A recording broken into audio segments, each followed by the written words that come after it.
Hello friends, तो आज की इस वीडियो में स्वागत है। आज की इस वीडियो में हम क्लास 11th ज्योग्राफी का previous year question paper discuss करेंगे। ठीक है, तो जिसका वेटेज था 70 मार्क्स और ये इवनिंग शिफ्ट का पेपर था। 3 घंटे इसको करने के लिए समय मिला था। इस वीडियो को बनाने का मोटिव ये है ताकि आपको ज्योग्राफी में किस टाइप के क्वेश्चन आते हैं पता चल सके। ठीक है, उसका आंसर हमें कितने वर्ड्स में कितने पॉइंट्स में देना वो भी आपको मालूम हो, और किस टाइप के क्वेश्चन किस चैप्टर से किस टॉपिक पर वेटेज दिया है, ये सारी चीज़ें हम ऑल ओवर देखेंगे इस वीडियो में। तो आइए स्टार्ट करते हैं अपने इस वीडियो को। तो सबसे पहले हम सेक्शन ए अपना कवर करेंगे जिसमें एमसीक्यू टाइप्स क्वेश्चन रहते हैं। ठीक है, तो आइए स्टार्ट करते हैं। तो फर्स्ट क्वेश्चन है, निम्नलिखित में से कौन सी प्लेट दक्षिण अमेरिका व प्रशांत महासागरीय प्लेट के बीच स्थित है। ठीक है, तो दक्षिण अमेरिका कौन सा है, ये वाला कॉन्टिनेंट है, आपने मैप पर देखा होगा, और यहाँ पर ही प्रशांत महासागर। तो उन दोनों के बीच एक प्लेट शेयर होती है जिसका नाम है नजका प्लेट। ठीक है, तो ऑप्शन सी करेक्ट रहने वाला है। सेकंड क्वेश्चन है, निम्नलिखित में से भूगोल की कौन सी शाखा धरातल के जल परिमंडल के अध्ययन से संबंधित है। ठीक है, तो जो धरातल है, ठीक है, धरातल के ऊपर जो शाखा फैली हुई है पानियों की, तो उसके अंदर जो भी इकोसिस्टम है उसके ऊपर कौन स्टडी करता है, तो वो है जल विज्ञान यानी कि हाइड्रोलॉजी उनके ऊपर अध्ययन करती है। ठीक है, तो ऑप्शन ए करेक्ट रहने वाला है। तीसरा प्रश्न है, निम्नलिखित में से कौन सी चट्टानों में भूमिगत जल का कार्य देखा जाता है, यानी कि ये ऐसी चट्टानें होती है जिनके अंदर अंडरग्राउंड वाटर सीन किया गया यानी कि देखा गया है। ठीक है, तो है ऑप्शन का यानी कि चूना पत्थर, इसके अंदर भूमिगत जल देखा जाता है। फोर्थ प्रश्न है, निम्नलिखित में से कौन सा उष्ण कटिबंधीय चक्रवात का उत्पत्ति क्षेत्र है, तो ऑप्शन बी करेक्ट रहने वाला है, यानी कि उष्ण कटिबंधीय क्षेत्र के महासागरों पर चक्रवात का उत्पत्ति क्षेत्र माना जाता है। ओके, तो ऑप्शन बी करेक्ट रहने वाला है। तो पांचवा प्रश्न है हमारे पास, इसमें विशेषताएं दी गई हैं आयन मंडल की जिसे आयनोस्फीयर कहा जाता है, तो ऑप्शन बी करेक्ट रहने वाला है। ये है आयन मंडल की विशेषता के बारे में कंप्लीट यानी कि कंप्लीट डेफिनेशन ये बता देगा। तो ये मध्य मंडल से ऊपरी संस्तर पर होती है, ऊंचाई के साथ तापमान में वृद्धि होती है, विद्युत आवेशित कणों का पाया जाता है इसमें। तो ये है आयन मंडल की विशेषता, तो ऑप्शन बी करेक्ट रहने वाला है। छठा प्रश्न है, निम्नलिखित में से कौन सी भू आकृतिक प्रक्रिया अंतर्जनित है, तो ऑप्शन ए यानी कि का सही रहने वाला है। पटल विरूपण और ज्वालामुखीयता, तो ये अंतर्जनित प्रक्रिया है इनके अंदर, यानी कि जो भी ज्वालामुखी है जो ये हमारे पृथ्वी के अंदर पाया जाता है। ठीक है, ये भू आकृति के अंदर पाया जाता है। तो सातवां प्रश्न है, इसमें हमें वनस्पति के बारे में बताना है। दिए गए पर्वतीय वनों की वनस्पति को दक्षिण से उत्तर की ओर उचित क्रम में सजाएं यानी कि व्यवस्थित करें, तो यह है दक्षिण। ठीक है, हमें यहाँ से लेकर पूरब तक इसको व्यवस्थित करना है उचित क्रम में, तो ऑप्शन सी करेक्ट रहने वाला है, यानी कि पहले बर्च आता है, फिर ब्लू यू पाइन आता है, फिर देवदार आता है, फिर चेस्ट नट आता है। तो ऑप्शन सी करेक्ट रहने वाला है, ये उचित क्रम है वनस्पतियों का। ओके, तो नेक्स्ट प्रश्न है एट्थ, भारत के निम्नलिखित राज्यों को मानसून के प्रवेश क्रम के अनुसार व्यवस्थित कीजिए, यानी कि जो मानसून हमारे इंडिया के स्टेट्स में आता है उसको ये 4 स्टेट दिए गए हैं, उसके अकॉर्डिंग हमें व्यवस्थित करना है, यानी कि कौन सा स्टेट में पहले मानसून आता है। ठीक है, तो सबसे पहले केरल में आता है। ठीक है, फिर आता है मध्य प्रदेश, फिर आता है गोवा में। ओके, फिर आता है मध्य प्रदेश में, फिर लास्ट में आता है राजस्थान में। ओके, तो ऑप्शन डी करेक्ट रहने वाला है, पहले केरल में आएगा, फिर गोवा में, फिर मध्य प्रदेश में, फिर राजस्थान में। ऑप्शन डी करेक्ट रहने वाला है, आप इसे मार्क कर लीजिए। 9वां प्रश्न, निम्नलिखित कथनों पर विचार कीजिए और सही विकल्प का चयन कीजिए। तो 2 कथन दिए गए हैं, इनके बारे में हमें विचार कर कर अपना आंसर देना है। ठीक है, तो प्रायद्वीपीय नदी सुनिश्चित मार्ग पर चलती हैं, तो ये करेक्ट है। जो इनके लिए मार्ग निश्चित रहता है उसी पर चलती है, ये नहीं कि आज ये इस रूट से आ रही हैं तो कल इस रूट से बहने लग जाएंगी। ठीक है, ये एक निश्चित मार्ग पर चलती हैं और ये नदियाँ बारहमासी नहीं होती। ठीक है, तो ऑप्शन सी करेक्ट रहने वाला है, यानी कि ये दोनों कथन सही हैं, ये बारहमासी नदियाँ नहीं होती हैं।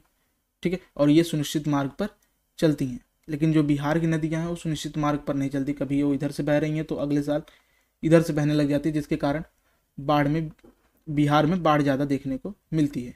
ओके, 10वां प्रश्न है, पूर्वी तटीय मैदान में पतन और पोत्सरह कम है, यानी कि जो पोर्ट्स एंड हार्बर्स हैं उनकी संख्या कम है जो पूर्वी तट हैं। ठीक है, और पूर्वी तट मतलब इधर के एरियाज। ठीक है, पूरा मैप है तो इधर के एरियाज।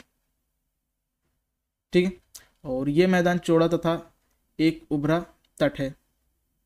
ऑप्शन सी करेक्ट रहने वाला है, यानी कि ये दोनों कथन सही है, ठीक है। यानी कि पूर्वी तट में पोत्सराय और पत्तन कम है और ये चौड़ा और उभरा तट है, तो दोनों करेक्ट हैं और एक दूसरे की व्याख्या भी सही कर रहे हैं, ठीक है। आई होप आपको समझ आया होगा। आपको डायरेक्शंस का पता होना चाहिए, तभी आप क्वेश्चन को ईजिली करेक्ट कर पाओगे, और आपको मैप्स माइंडली याद होने चाहिए। 11वां प्रश्न है, ठीक है। इसमें कथन और कारण यानी कि असर्शन एंड रीजन वाले क्वेश्चन है। इसमें हमें टिक करना है कि दोनों सही है या गलत है या एक दूसरे की व्याख्या, ठीक है। तो ऐसे 4 से 5 प्रश्न मिलते हैं जो कि बहुत ही कंफ्यूजिंग रहते हैं, ठीक है। तो कथन दिया गया है, तमिलनाडु तट पर वर्षा ऋतु में अधिकतम वर्षा प्राप्त होती है, तो ये रॉन्ग है। तमिलनाडु तट अरब सागर की मानसून पवनों से वर्षा प्राप्त करता है, तो ये भी रॉन्ग है। यानी कि ये दोनों इनकरेक्ट स्टेटमेंट्स दी गई हैं, तो ये दोनों गलत हैं, तो ऑप्शन भी करेक्ट रहने वाला है। कथन व कारण दोनों गलत हैं, ठीक है। तो 11th का खा प्रश्न ठीक है। नेक्स्ट प्रश्न है, हमें मैचिंग्स दी गई हैं, उसमें गलत मैच्ड है, एक पेयर है जो गलत मैच्ड किया गया है, तो उसी को फाइंड आउट करना है, ठीक है। इधर राज्य दी गई हैं, इधर उनकी राजधानी दी गई है, तो ये चारों मैचिंग की गई हैं। इसमें से हमें फाइंड आउट करना है कि कौन सा इनकरेक्ट है, तो झारखंड रहने वाला है, ठीक है। झारखंड की राजधानी रायपुर नहीं है। आप कमेंट करना इसकी राजधानी क्या है, तो ऑप्शन का सही रहने वाला है। और सिक्किम की गंगटोक है, मणिपुर की इम्फाल और मध्य प्रदेश की भोपाल है, तो ये तीनों करेक्ट रहने वाली है, लेकिन झारखंड की राजधानी रायपुर नहीं है। आप कमेंट करना क्या है। 13वां प्रश्न है, इसमें क्या करना है, उसमें तो हमने ये फाइंड आउट करना था कि कौन सा गलत था। यहाँ पर हमें देखना है कि कौन सा चारों में से सही है, ओके। तो 4 पेयर दिए गए हैं, ठीक है, उनकी मैचिंग हुई है, यानी इधर वनों के प्रकार हैं, इधर वनस्पति है, ठीक है। यानी कि वन के प्रकार क्या है, उनके अंदर वनस्पति क्या पाई जाती है, तो ऑप्शन डी करेक्ट रहने वाला है। यानी कि उष्ण कटिबंधीय अर्ध सदाबहार वन में कैल पाया जाता है, ठीक है। तो ऑप्शन डी करेक्ट मैच है, यानी कि सही युगम है, यानी कि करेक्ट पेयर है। तो 14वां प्रश्न है, यानी कि 14th, निम्नलिखित में से कौन सी भारत के भू संकलन के अत्यधिक सुभेद क्षेत्र, यानी कि कौन से क्षेत्र है भारत में जहां भू संकलन यानी कि लैंडस्लाइड्स अधिक देखने को मिलती हैं, तो है उत्तर पूर्वी क्षेत्र। उत्तर पूर्वी क्षेत्र में बहुत ज़्यादा लैंडस्लाइड्स आती हैं, ठीक है। तो ये हमारा मैप है, समझ लीजिए, ये डायरेक्शन दी गई हैं, तो इधर ज़्यादा देखने को मिलता है क्योंकि ये पहाड़ी इलाकों में बने हुए हैं, ठीक है। क्योंकि ये स्टेट्स जो हैं हमने पहाड़ों में घुस के बनाए, यानी कि हम प्राकृतिक के अंदर एंटर हो चुके हैं। और अस्थिर हिमालय की युवा पर्वत श्रृंखला, यानी कि जहाँ युवा पर्वत श्रृंखला है वहाँ पर भी बहुत सारे लोग बसे हुए हैं, वहाँ पर भी ये स्लाइड्स देखने को मिलती हैं। और अंडमान व निकोबार में भी देखने को मिलती। और ये जो हिमालय पर्वत है ये यंगेस्ट माउंटेन्स में आता है वर्ल्ड के, ओके। तो इसको नोट करके चलना। नेक्स्ट अब पैराग्राफ वाइज क्वेश्चन है, ठीक है। तो 15 से जो 17 तक हम क्वेश्चन करेंगे वो पैराग्राफ के अकॉर्डिंग है। तो एक पैराग्राफ दिया गया भूकंप यानी कि अर्थक्विक के ऊपर, उसी के ऊपर हमें प्रश्न देखना, आप इसे पढ़ लीजिए, मैं डायरेक्ट आंसर बताता हूँ, ठीक है। तो भूकंप हुआ ज्वालामुखी से स्टार्टिंग है इसकी, और तटीय भागों में आती है, यहाँ इसकी एंडिंग है। आप इसे पढ़ लीजिए, ठीक है। डायरेक्ट इसका आंसर देखते हैं। 15वां प्रश्न है, निम्नलिखित में से सुनामी के अर्थ को कौन स्पष्ट करता है, यानी कि जो सुनामी है उसकी मीनिंग को कौन बताता है, तो ऑप्शन भी करेक्ट रहने वाला है, यानी कि हाई वर्टिकल वेव्स सुनामी की मीनिंग्स को बताती हैं, करेक्ट, ओके। 16वां प्रश्न है, निम्नलिखित में से किस पर महासागर में जल तरंग की गति निर्भर करती है, यानी कि 4 फैक्टर दिए गए हैं, गहराई, ऊंचाई, गति, आयाम, ठीक है। तो जो महासागर में जल तरंग उठती हैं उनकी गति यानी कि उनकी स्पीड किस पर डिपेंड करती है, तो है जल की गहराई, यानी कि जल जितना गहरा होगा उसकी गति उतनी हाई होगी। तो ऑप्शन ए करेक्ट रहने वाला है, यानी कि जल की गहराई करेक्ट आंसर रहने वाला है, ठीक है। तो 17वां प्रश्न है जो एमसीक्यू है और लास्ट प्रश्न है एमसीक्यू का, यानी कि सेक्शन ए का लास्ट क्वेश्चन है। निम्नलिखित में से किस कारण से समुद्र के आंतरिक भाग में सुनामी महसूस नहीं होती, यानी कि जो ओशन है उसके आंतरिक भाग में सुनामी क्यों महसूस नहीं होती, यानी कि, ठीक है। तो क्यों नहीं महसूस होती, क्योंकि गहरे समुद्र में सुनामी की लहरें लंबी अधिक होती हैं लेकिन वे कम होती हैं, उनकी ऊंचाई जो है कम होती है और लंबाई अधिक होती है, इसके कारण वह महसूस नहीं की जाती समुद्र के अंदर, ओके। तो ये एमसीक्यू का लास्ट क्वेश्चन था, आई होप आपको समझ आया होगा। अब हम डिस्क्रिप्टिव टाइप क्वेश्चन देखेंगे, तो सेक्शन बी है, इसमें शॉर्ट आंसर टाइप क्वेश्चन है। अब जितने भी डिस्क्रिप्टिव क्वेश्चन है मैं उसको स्लाइड्स पर आपको शो करूंगा, आप एक बार इनका आंसर्स देख लीजिए, क्वेश्चंस देख लीजिए, फिर हम इसको सॉल्व करेंगे, ठीक है।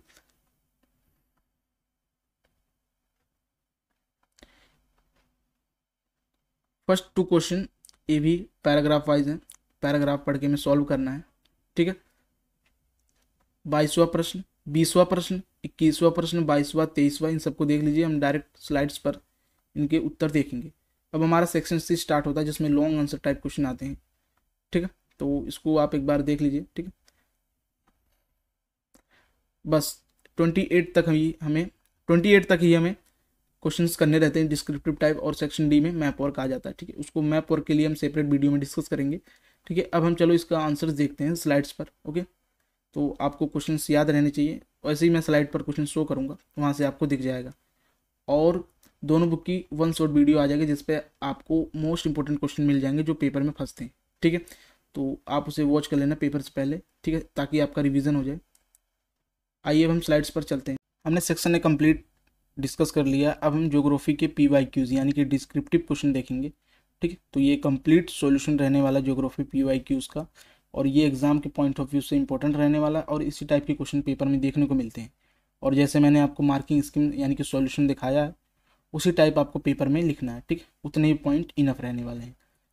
तो 18वां और 19वां प्रश्न केस स्टडी बेस्ड रहने वाला है।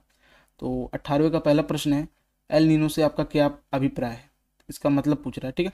तो ये है मध्य रेखीय उष्ण समुद्री धारा का विस्तार मात्र है। ये जलवायु को कैसे प्रभावित करता है, तो ये विभिन्न भागों में सूखा, बाढ़, मौसमों की चरम सीमा की अवस्था लाता है, ठीक है। जैसे सूखा, बाढ़, ये क्या है, अवस्थाएं हैं मौसम की। और भारत में एल नीनो का क्या प्रभाव पड़ता है, तो भारत में मानसून आने में देरी होती है एल नीनो के कारण, ओके। तो ये तीनों प्रश्न थे, बहुत ही ईजी थे। नेक्स्ट ये भी केस स्टडी रहने वाला है। तो फर्स्ट क्वेश्चन है, भूकंपीय छाया क्षेत्र क्या होते हैं, मतलब what is earthquake shadow zone. तो ऐसे क्षेत्र जहाँ कोई भी भूकंपीय तरंग अभिलेखित नहीं होती, यानी कि भूकंप आया यानी कि अर्थक्वेक आया है लेकिन उसकी मेजरमेंट नहीं हो पाती, ठीक है। तो यानी कि वेव्स नोटिस नहीं की जा सकती। सेकेंड है, भूकंप अधिक केंद्र से कितने अंश के मध्य दोनों तरंगों का छाया क्षेत्र है, 105 डिग्री से लेकर 145 डिग्री तक, ठीक है। तो दोनों तरंगों के बीच ये एंगल बनता है। नेक्स्ट है, किन तरंगों को छाया क्षेत्र अधिक है, तो एस तरंगों का छाया क्षेत्र यानी कि जो एस वेव्स होती हैं उनका छाया क्षेत्र अधिक माना जाता है। तो ये था 19वां प्रश्न। नेक्स्ट है, बहिरूपण कटिबंधीय चक्रवात की किन्हीं 3 विशेषताओं का वर्णन कीजिए। तो हम विशेषताएं देखते हैं। तो फर्स्ट है, इनमें स्पष्ट वतग्र प्रणाली होती है, विस्तृत क्षेत्रफल में फैले होते हैं, और इनकी उत्पत्ति जल व स्थल दोनों में होती है, ठीक है। तो ये जल पर भी हो सकते हैं और स्थल पर भी हो सकते हैं, और इनका जो क्षेत्र होता है वो बहुत ही विशाल होता है।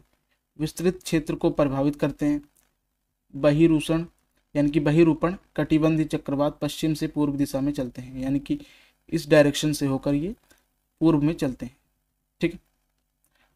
नेक्स्ट क्वेश्चन है, ग्रीन हाउस इफेक्ट। तो मैंने इसको इंग्लिश में शो कर दिया है, यानी कि ग्रीन हाउस का प्रभाव बताइए। तो ये पृथ्वी के टेम्परेचर को यानी कि तापमान को बढ़ाती हैं, जो हमारा परिमंडल है उसको डिस्ट्रॉय करती हैं, ठीक है, सारी विविधता खत्म करती हैं, और जो हिम नदियाँ हैं यानी कि जो ग्लेशियर्स हैं वो पिघल जाती हैं, जिसके कारण वाटर लेवल इंक्रीज हो जाता है। जैसे कि ये स्थल है, ठीक है, और यहाँ पर जल है, और इन्हीं के बीच हिम नदियाँ मौजूद होती हैं। जब हिम नदियाँ यानी कि ग्लेशियर्स पिघलती हैं तो वाटर लेवल इंक्रीज होता है। हिम नदियाँ ग्रीन हाउस के इफेक्ट से पिघलेंगी तो जो वाटर लेवल है वो इंक्रीज हो जाएगा, और जो वाटर है वो फ्लो करने लग जाएगा धरातल पर, जिसके कारण बाढ़ आ सकती है। अगर अंटार्कटिका की बर्फ़ पिघल गई इसके कारण तो बहुत सारी दिक्कतें आ सकती हैं, ठीक है। तो ये था green house effect. Next question है, हिमालय पर्वतमाला की पूर्वी पहाड़ियों की किन्हीं 3 विशेषताओं को उल्लेख करना है, ठीक है। तो जो पहाड़ी है जिसे हिमालय कहते हैं उसकी पूर्वी विशेषताओं को बताना है, जो पूर्वी पहाड़ियाँ हैं इसके अंतर्गत, ठीक है। तो इस तरफ आती हैं ये पहाड़ियाँ, पूर्वी यानी कि ईस्ट में आती हैं। इनकी विशेषताएं देखते हैं। पहाड़ियों की दिशा उत्तर से दक्षिण होती है, यानी कि जितनी पहाड़ियाँ उनकी दिशा क्या है, उत्तर से दक्षिण होती है। पहाड़ियों के विभिन्न स्थानीय नाम, जैसे कि उत्तर में क्या है इनका नाम, पटकाई बूम, नागा पहाड़ियाँ, दक्षिण में मीजो या लुसाई पहाड़ियाँ इन्हें कहा जाता है, ठीक है। तो ये इनके विभिन्न नाम हैं। और नीची पहाड़ियाँ, नीची पहाड़ियों का क्षेत्र जहाँ स्थानांतरित खेती होती है। नेक्स्ट है, अधिकांश पहाड़ियाँ छोटे बड़े नदी नालों द्वारा अलग होती है, यानी कि जो इसमें पहाड़ियाँ होती हैं उनको डिवाइड कौन करता है, जो नदी नाले होते हैं, ठीक है, वो इनको बीच से काट कर निकलते हैं, ठीक है। तो पानी पत्थरों को भी काट सकती है, इसलिए नदी और नाले इनको डिवाइड करते हैं। एक बार रिकैप करते हैं। ये पहाड़ियाँ जो है इनकी दिशा किधर होती है, उत्तर से दक्षिण होती है। इनके विभिन्न नाम पटकाई बूम नागा पहाड़ियाँ आदि हैं। और नीची पहाड़ियों का क्षेत्र जहाँ स्थानांतरित खेती होती है, ये एमसीक्यू बन सकता है, यानी कि नीची पहाड़ियों में कौन सी खेती होती है। और अधिकांश पहाड़ियाँ छोटे बड़े नालों द्वारा विभाजित यानी कि अलग होती हैं। नेक्स्ट है बाढ़ से देश की आर्थिक व्यवस्था पर पड़ने वाले प्रभाव का विश्लेषण कीजिए। तो प्रभाव देखते हैं। तो पहला है कृषि भूमि के डूबने से फसल बर्बाद हो जाती है, यानी कि जो भी हमारी एग्रीकल्चर लैंड होता है वो डिस्ट्रॉय हो जाता है, जिसके कारण जो भी हमारी फसल होती है वो भी बर्बाद हो जाती है। फिर खाने पीने का कुछ नहीं बचता, जिसके कारण कुपोषण के शिकार हो जाते हैं, महामारी आ जाती है एकदम, ठीक है। नई नई बीमारियां पैदा होने लग जाती हैं, सब सूख जाते हैं। जब फसल ही नहीं रहेगी तो लोग क्या खाएंगे। सेकंड है आधारभूत ढांचा नष्ट हो जाता है, जैसे सड़क रेल पटरी इन सब का नुकसान होता है। जब बाढ़ आता है तो सड़कें डिस्ट्रॉय हो जाती हैं, रेल पटरी तहस नहस हो जाती है, जो बड़े बड़े पुल, ठीक है, ये भी बिखर जाते हैं। मेट्रो स्टेशन ये भी बिखर जाते हैं जब किसी अच्छी खासी डेवलपमेंट सिटी में ये सब चीज़ें होती हैं। जो पशुधन उनकी भी बर्बादी होती है। मानव बस्तियाँ डूब जाती हैं, जिनसे हमारा जो विकास जो हम आगे गए थे वो हम बहुत ईयर्स पीछे आ जाते हैं, ठीक है। तो किए किराए पर सब पानी फिर जाता है। एक बार फिर से देखते हैं। तो जो हमारी फसल वाली भूमि होती है डूब जाती है। हमारे सारे रिसोर्सेज यानी कि जैसे स्ट्रक्चर यानी कि इंफ्रास्ट्रक्चर जो है वो डूब जाते हैं, रेल पटरी पुल। पशुधन बर्बाद हो जाता है, जो हमारी बस्तियाँ वो भी डिस्ट्रॉय हो जाती हैं, ठीक है। तो बहुत अधिक मात्रा में हमें नुकसान पहुंचता है, ठीक है, आर्थिक रूप से।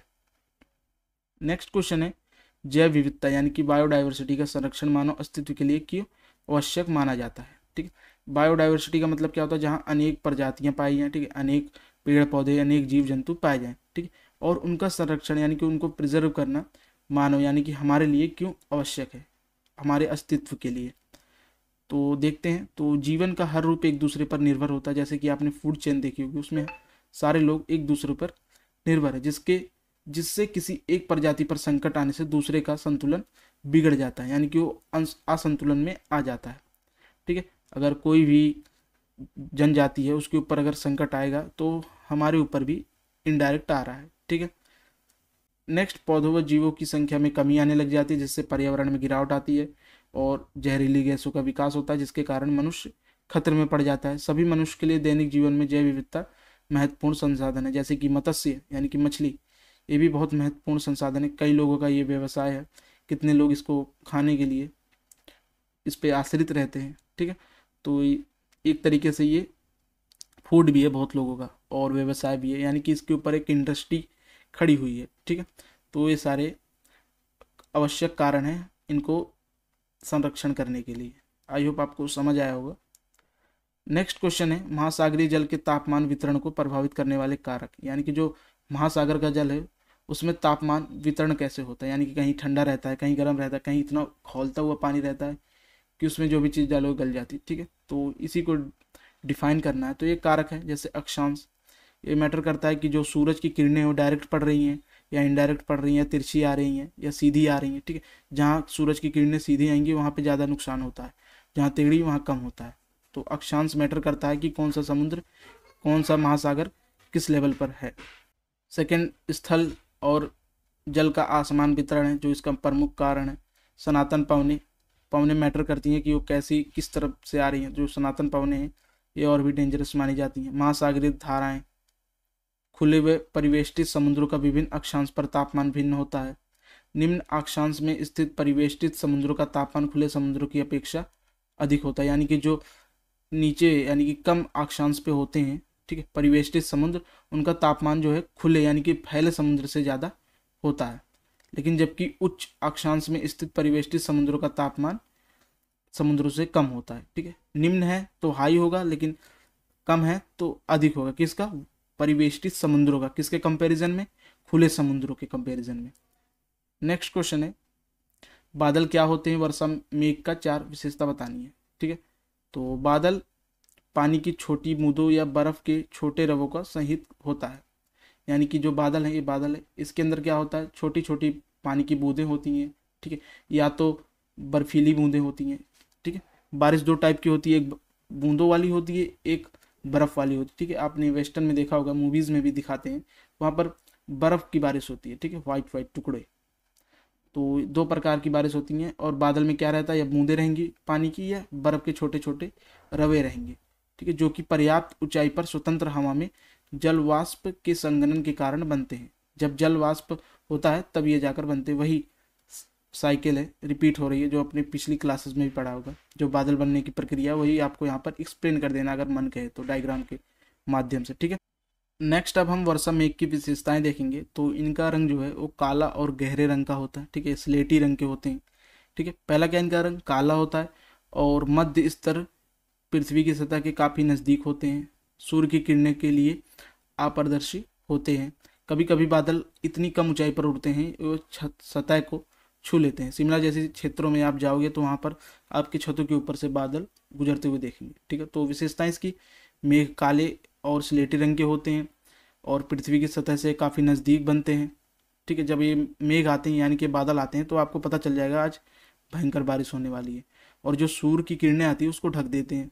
और कभी कभी बादल इतनी कम ऊंचाई पर उड़ते हैं कि ये प्रतीत होता है जैसे ज़मीन को छू रहे हैं। तो ये सारी क्या है, इनकी विशेषताएं हैं, ओके। और बादल हमने समझ लिया क्या है। आप इसकी प्रोसेस बना दोगे तो और भी अच्छा है, ठीक है, डायग्राम बनाना। लेकिन ये CBSE यानी कि जो बॉडी कंडक्ट करती है पेपर, उसी ने ये आंसर दिया है, ठीक है। तो हम कुछ अलग से इसमें नहीं बना रहे हैं। नेक्स्ट है, भारतीय वन नीति के प्रमुख उद्देश्य को स्पष्ट कीजिए। तो यानी कि जो भारतीय वन नीति है उसके उद्देश्य क्या है, उसे हमें देखना है। तो वन नीति के अकॉर्डिंग देश में 33% भाग पर वन लगाना चाहिए। यानी कि हमारे पास 100% भूमि है तो उसके ऊपर 33% भाग पर वन लगना चाहिए, ठीक है, ताकि हम सर्वाइव कर पाए, ओके। नेक्स्ट है, पर्यावरण संतुलन बनाए रखना तथा पारिस्थितिक असंतुलित क्षेत्रों में वन लगाना। यानी कि जो जो इकोसिस्टम असंतुलित रूप में है, यानी कि डिसबैलेंस हो गया, वहाँ पे अधिक वन लगाया जाए ताकि वो बैलेंस हो सके और पर्यावरण को संतुलन में लाया जाए, ठीक है। नेक्स्ट है, देश की प्राकृतिक धरोहर, जैव विविधता और आनुवंशिक पूल का संरक्षण करना। यानी कि जो भी बायोडाइवर्सिटी है उनका संरक्षण करना, ठीक है, ताकि देश में विकास हो पाए और सारे स्पीसीज का जीवन यापन हो पाए। नेक्स्ट है, मृदा अपरदन और मरुस्थलीकरण को रोकना और बाढ़ तथा सूखा को नियंत्रित करना, ठीक है। इन सब चीज़ों को नियंत्रित करने के लिए वन की जरूरत पड़ती है और वन नीति इसी के अंतर्गत आती है। निम्नलिखित भूमि पर सामाजिक वानिकी एवं वन रोपण द्वारा वन आवरण का विस्तार। तो इसमें बेसिकली हम पर्यावरण के ऊपर वर्क करते हैं, ठीक है। तो 33% वन लगाना और जो भी डिसबैलेंस हुआ है पर्यावरण में उसको बैलेंस में लाना, ठीक है। नेक्स्ट है, जैव विविधता पर वर्क करना, बायोडाइवर्सिटी को बचा के रखना। मृदा अपरदन, ठीक है, मृदा अपरदन आपने सुना ही होगा, जब मिट्टी का नाश होने लग जाए। मरुस्थलीकरण को रोकना और बाढ़ तथा सूखा को नियंत्रण में लाना। मरुस्थलीकरण मतलब जब जो अच्छी खासी भूमि है वो जब मरुस्थल यानी कि रेगिस्तान बनने लग जाए। फिफ्थ है, निम्नलिखित भूमि पर सामाजिक वानिकी एवं वन रोपण तथा आवरण का विस्तार करना, यानी कि वन अधिक लगाना, ठीक है, वन का जो है विस्तार करना, ठीक है। कहाँ पे, सामाजिक वानिकी में, ओके। तो ये सारे इसके पॉइंट्स थे, यानी कि उद्देश्य थे, आप इसे रीड कर लेना, ठीक है, इजी। नेक्स्ट और लास्ट PYQ रहने वाला हमारे इस वीडियो में, ठीक है। तो भारत में वर्षण की प्रादेशिक विविधताएं पाई जाती हैं, उसको उचित उदाहरण सहित स्पष्ट कीजिए। तो वर्षण से रिलेटेड बहुत सारी विविधताएं हैं, ठीक है, जैसे कि कहीं पर अधिक बारिश होती है, कहीं पर कम होती है, कहीं पर इतनी हो जाती है कि क्षेत्र ढक जाते हैं, लेकिन कहीं पर होती नहीं है, सूखा पड़ जाता है। तो इसमें फर्स्ट आता है हिमालय, ठीक है। तो वर्षण यहाँ पर मुख्यतः हिमपात के रूप में होती है, यानी कि छोटे छोटे बर्फ के टुकड़े गिरते हैं और पूरा वाइट वाइट रहता है। जबकि अन्य भागों में जो बारिश है वो जल के रूप में होती है, यानी कि जो वर्षण है वो जल के बूंदों के रूप में होती है। और लेकिन हिमालय में हिमपात के रूप में होती है और अन्य क्षेत्रों में पानी के बूंदों के रूप में होती है। नेक्स्ट है मेघालय, ठीक है। इसकी एक पहाड़ी है, खासी पहाड़ी, जहाँ स्थित है चेरापूंजी और मानसेराम, ठीक है। यहाँ पर जो औसत बारिश है वार्षिक रूप में 1080 सेंटीमीटर से अधिक होती है। जबकि जो राजस्थान में जैसलमेर स्थित है वहाँ पर जो वार्षिक वर्षा है और 9 सेंटीमीटर मात्र होती है, ठीक है। तो एक क्षेत्र है भारत का जहाँ पर 1080 सेंटीमीटर है, लेकिन जहाँ पर 9 है, ठीक है। तो कितना डिफरेंस है एक ही कंट्री में।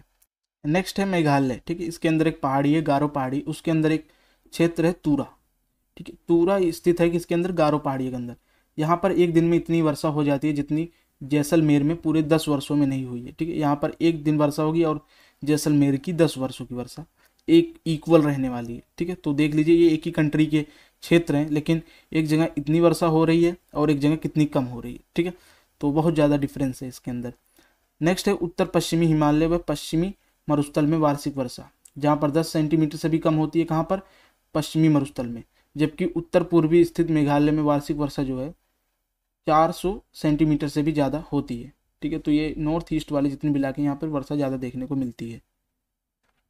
नेक्स्ट है जुलाई और अगस्त के महीने में उड़ीसा के तटीय भागों में तूफान मूसलाधार बारिश होती है, यानी कि तूफान भी रहता है और इतनी मूसलाधार बारिश होती है उड़ीसा में कि सब कुछ ढक जाता है। और एक कौन से मंथ में होती है? जुलाई और अगस्त। यहाँ से भी आपको एमसीक्यू देखने को मिल सकता है। तो ये हमारा लास्ट पीवाईक्यू था। आई होप आपको ये वीडियो पसंद आई होगी, और पूरा ये प्रीवियस ईयर पेपर हमने डिस्कस कर लिया है एमसीक्यू से लेकर हर सेक्शन तक। इसी टाइप के क्वेश्चन आपको पेपर में देखने को मिलेंगे और इसी टाइप के उसमें क्वेश्चंस की डिमांड रहेगी और इसी टाइप का आपको आंसर लिखना है। ठीक है, आई होप सारी चीज़ें वेल एंड गुड होगी। Okay, thanks for watching. अब हम मिलते हैं इसकी वन शॉट वीडियो में। ठीक है, दोनों बुक की हम वन शॉट वीडियो लाएंगे जिसमें कंप्लीट सारे चैप्टर एक ही वीडियो में कवर कर देंगे। ठीक है, तो 2 वीडियो आएंगी, आप उसको वॉच कर लेना। ओके, और मैप वर्क के लिए अलग से वीडियो आएगी। मिलते हैं किसी नेक्स्ट वीडियो में।